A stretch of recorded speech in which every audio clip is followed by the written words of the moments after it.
This is Tariq Melrose, and I just watched a briefing so disconnected from reality, I had to double check that it wasn't AI generated. But no, real people, real podium, real avoidance. If you're new here, welcome to a channel that just doesn't report. We challenge, question, and call out the absurd with a smile. Subscribe and stay tuned. This story has more plot holes than a budget sci-fi movie, and I'm here to map them all. Senator Kennedy tries to smear a law professor, only to expose his own fear of truth, race, and women's rights. Stay with us. This is the clip where GOP rage meets academic truth, and Kennedy's culture war collapses in real time. Thank you, Mr. Chairman. I apologize for having to miss the testimony of some of you, and I appreciate you coming today.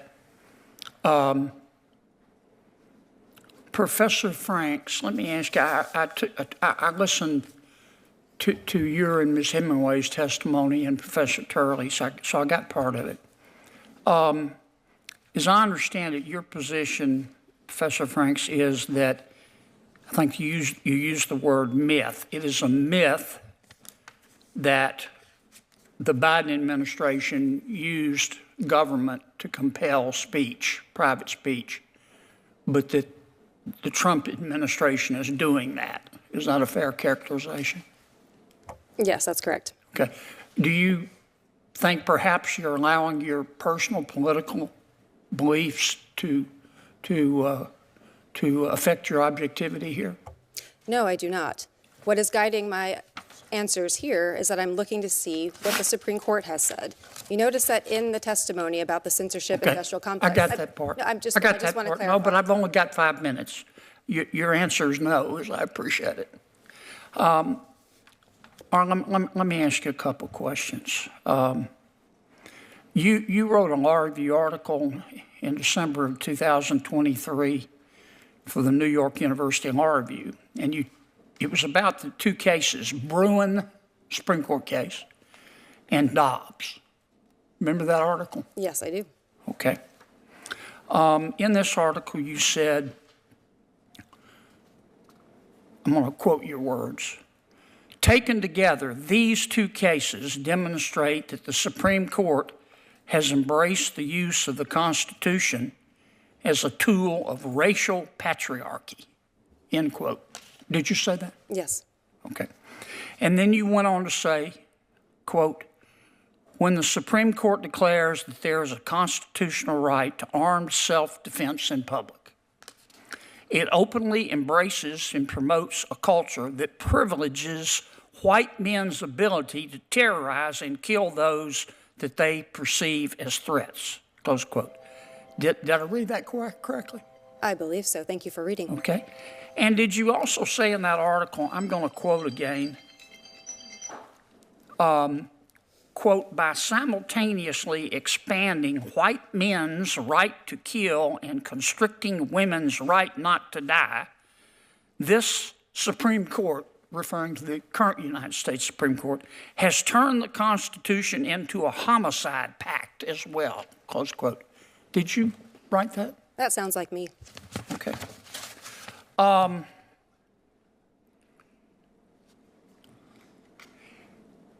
In November of 2024, you tweet, don't you? I'm not sure what the current terminology is for it, but yes, I am sometimes on the social platform that was formerly known as Twitter. Yeah, you're on a lot, aren't you? I'm not sure what the relevance of that is. You try to be provocative on there, don't you? Again, I'm not sure what the relevance Well, of this question is. let me show you the relevance. On November 7th, 2024, from your tweet, here's one of your tweets at 2:41 p.m., quote, "The majority of Americans hate women. The majority of Americans hate women more than they love anything, including democracy," close quote. Did I read that correctly? I am not sure what this has to do with the subject matter of this. Did you say it? I do not have those words in front of me. I probably said something along those lines, but Yeah, what is you the said it. relevance Here of that it to is, this big as hearing? Dallas, right there. Yes.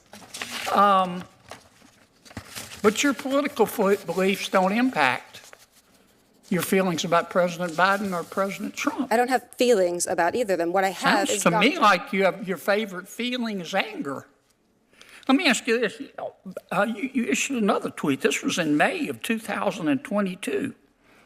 You've just been tweeting up a storm. You said, quote, "There's a reason why the conservative-dominated Supreme Court thinks the Constitution does not contain a right to an abortion, but is convinced that it contains an individual right to possess firearms. And that reason is white male supremacy," close quote. Did I read that correctly? Is there a question in this? Did I read that correctly? That's Is there my a question that is relevant to this hearing? Did I read that correctly? Do you really think that the United States Supreme Court, you're an officer of the court, is guided by white male supremacy? I believe that the First Amendment prohibits the president Did you other say state that? officials for punishing people for Did their you honestly say that, Professor? I And you believe expect us, that the First as a Amendment, Democratic witness, to take you seriously? Are you kidding me? I believe that you should take You the First heard of Amendment curb seriously, your sir. enthusiasm? Here's my saying, curb my nausea. I Thank you. believe that you The should take time the First has expired. Amendment Thank seriously. you. Senator Durbin. Let me tell you, what we just witnessed during that hearing wasn't clothed in decorum. It was fully naked authoritarianism, masquerading as conservative zeal. Senator Kennedy stood there and threw every thread of civility out the window, weaponizing his privilege, judgment, and smirk to tear apart a distinguished professor whose only crime was speaking uncomfortable truths about the Supreme Court and about misogyny dressed up in black robes. What started as an attempt to intellectualize the difference in free speech dynamics under Biden versus Trump devolved into nothing more than political blood sport. That political grandstanding, questioning whether it's a myth that Biden's government ever coerced private speech while insisting that Trump absolutely did, wasn't legislative curiosity. It was partisan projection. Kennedy didn't ask questions to understand. He asked to condemn. And then came the academic fireworks. The professor had published in the New York University Law Review that, in essence, the High Court had turned the Constitution into a homicide pact. She pointed out how the court had elevated a right to public armed self-defense while simultaneously eroding women's rights to safety, freedom, and bodily autonomy. That phrasing? White men's ability to terrorize and kill those they perceive as threats. She literally said that. And I 100% stand by her interpretation, because what else can you call a structural legal shield for violent patriarchy but an outright cultural license for terror? Kennedy read those words like they were insults, but they're reflected in countless court decisions across generations. When Kennedy dragged out her tweet, "The majority of Americans hate women more than they love democracy," he acted like she'd committed profanity, not valid social critique. Yet, as often as women are dehumanized in legislation, hateful rhetoric and political insults built into systems that punish victims and valorize abusers, her framing is closer to an accurate summary than incendiary rhetoric. Let's be clear. Criticizing the Supreme Court for enabling patriarchal violence, and worse, is not a moral failing. Disguising such crimes under the guise of originalist jurisprudence is the real moral deficit, and Kennedy is the one defending it. He asked her if she expected people to take her First Amendment concerns seriously. Yes, especially when the structures he's protecting have systematically eroded those rights for millions, especially women, Black Americans, people of color, and LGBTQ folks. When the court picks and chooses rights based on gender or political loyalty, your claim to objectivity goes straight up in smoke. And of course, Kennedy tried to shoot the messenger. He attacked her emotions, called her tweets provocations, and chided her for tweeting at all.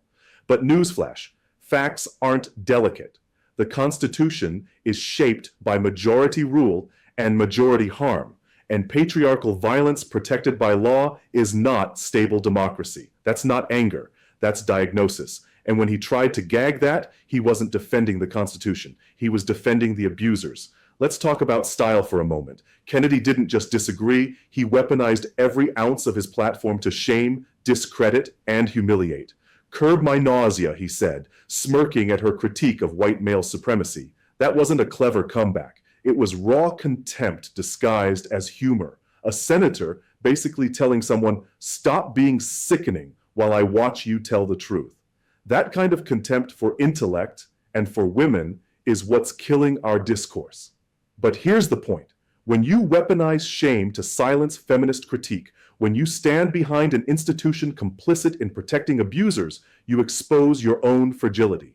Kennedy's entire performance was about protecting a system, the legal system, the patriarchal system, the courts as infallible system.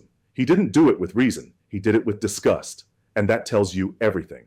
Let's understand what was at stake. The New York Times and other progressive outlets have exposed how Supreme Court decisions, like those expanding gun rights or dismantling reproductive freedoms, are tethered to white male supremacy, not clear legal principles. When the court gives lethal power to men while stripping autonomy from women, we don't need seminars. We need a reckoning. Kennedy tried to paper over that. "Is your objectivity impaired by your politics?" he asked. Yes, because he's a sitting senator actively weaponizing his position to protect men who harm women. The professor's critique wasn't some rhetorical hyperbole. It was a necessary mirror.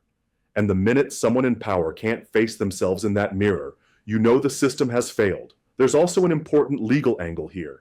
Kennedy mocked universal injunctions, suggesting professors like her overuse them when it's convenient.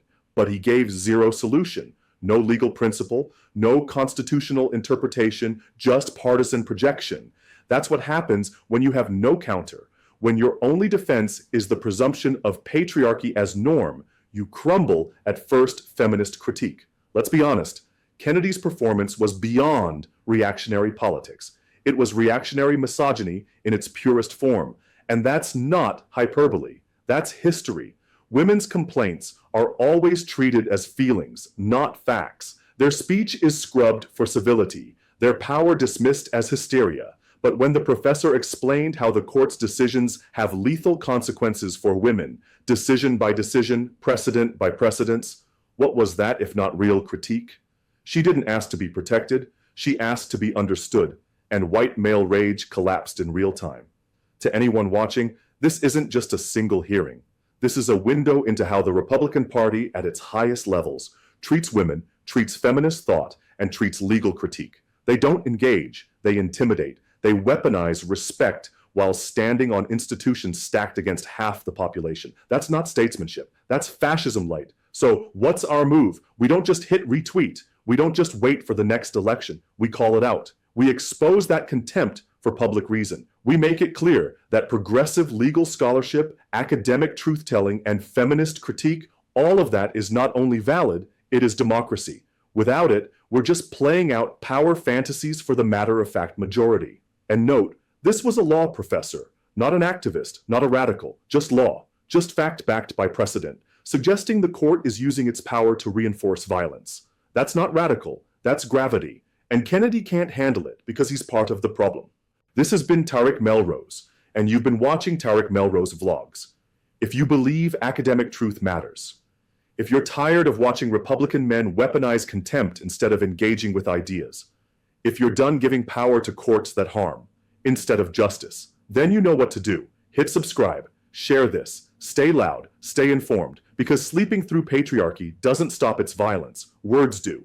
History remembers us by how we spoke up. Until next time, we don't curb our nausea. We digest the truth and keep delivering it.